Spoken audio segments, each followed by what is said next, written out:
Hi, this is Hanna Podbielski, and this is my lab number 5, and this is my pre-stretch recording video.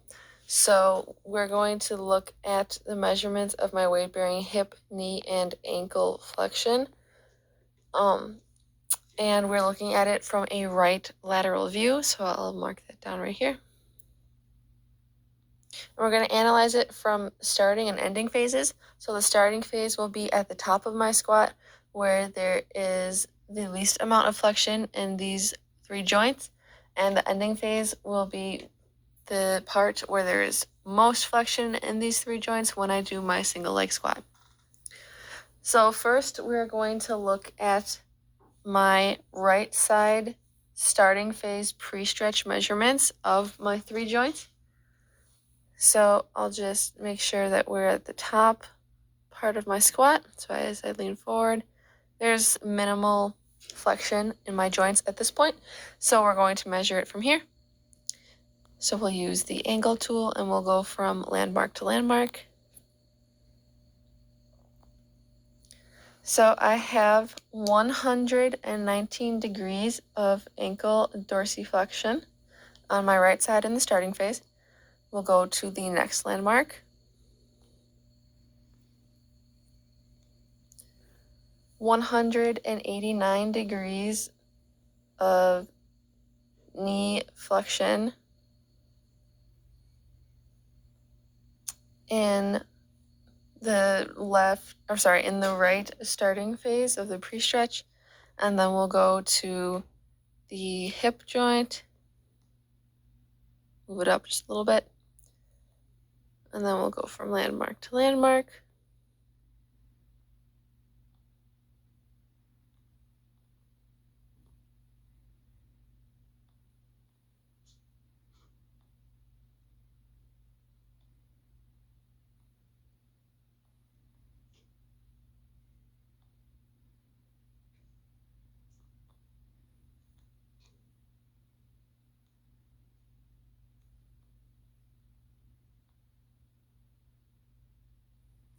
And there's 170 degrees of hip flexion at my right pre-stretch starting phase of my hip. And then as I go down into my squat, I wanted to note some compensations. So I'll play the video as I come down. Okay, so first thing I wanted to look at was the fact that my head goes forward. So I'm leaning forward as the squat form says I should. But as I'm going forward, I should not be moving my head past this line. I should not be moving it forward, but as I do, it definitely comes past that line. So that's a compensation that I'm noting. And then another thing, when I come up from the bottom of my squat, taking a look at my left leg, my non-weight bearing leg, is going to abduct or abduct to, it's going to abduct. So as we're looking here, it's going to come up and we're going to go backwards so we can see it a little bit more. All right, so let's watch that leg. It come up.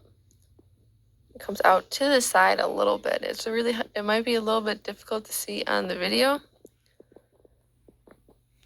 This one might provide a clearer picture. Yep. So as I come up, we're going to watch that leg go out to the side right there. And that's just a compensation that I'm noting. It could be because my muscles are not mobile enough, but I'm thinking it's mostly because of stability. My body's not stable enough, so I'm losing my balance, and it's abducting to the side.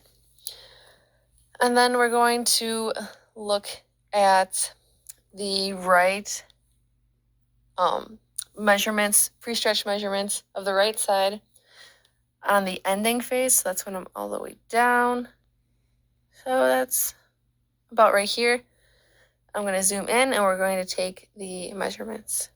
So landmark to landmark. It's about 104 degrees of ankle dorsiflexion. And then we'll go to the next landmarks.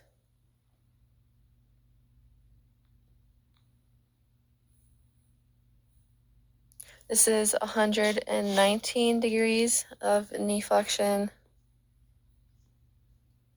And then the next part,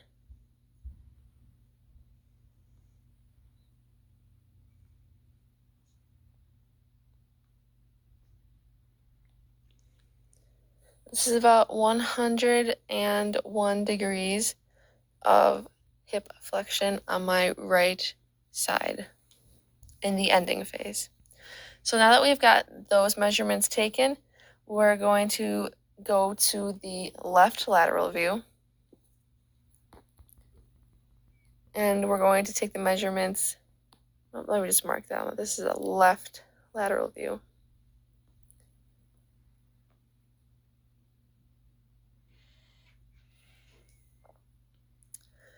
And then we're going to take the measurements from the starting phase, which I am in right now. So again, this is from a left lateral view, pre-stretch recordings on my starting phase. So I'll use the angle tool again.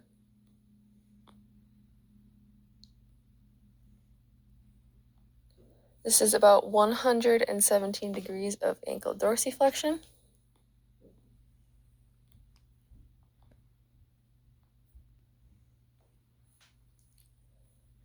About 154 degrees of knee flexion.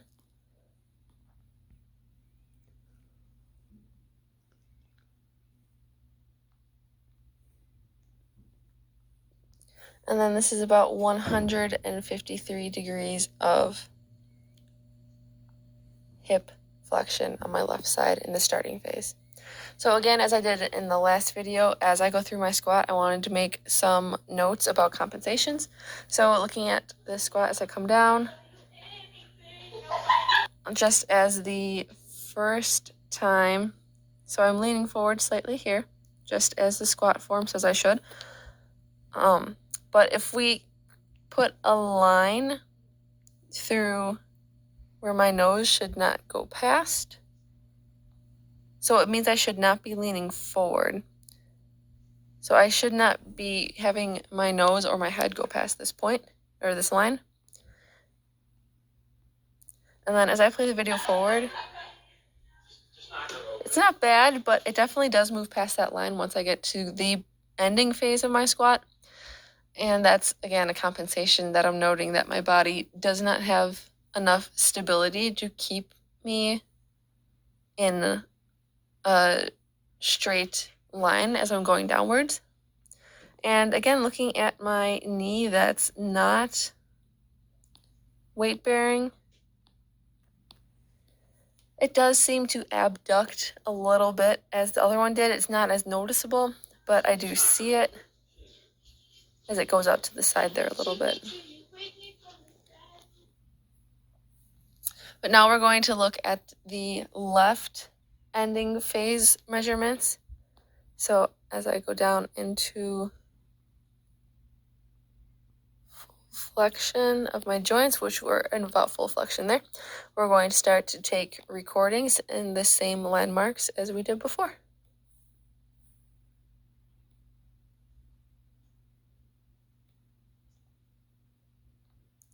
So this is about 100 degrees of ankle dorsiflexion.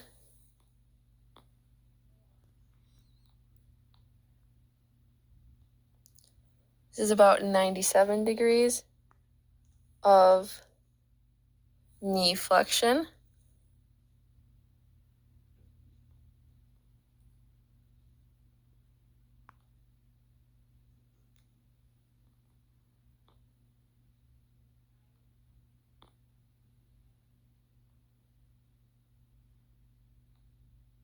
This is about 89 degrees of hip flexion on my left side in the ending phase. So now that we have all these measurements taken on my pre-stretch, we are going to look at them compared to the post-stretch recordings, which will be in the next video. And by looking at this, we can determine if the stretching matrix that I performed in between these videos had an effect on my flexion in these joints, and then we'll analyze these numbers to see if my stability or mobility changed due to these stretches.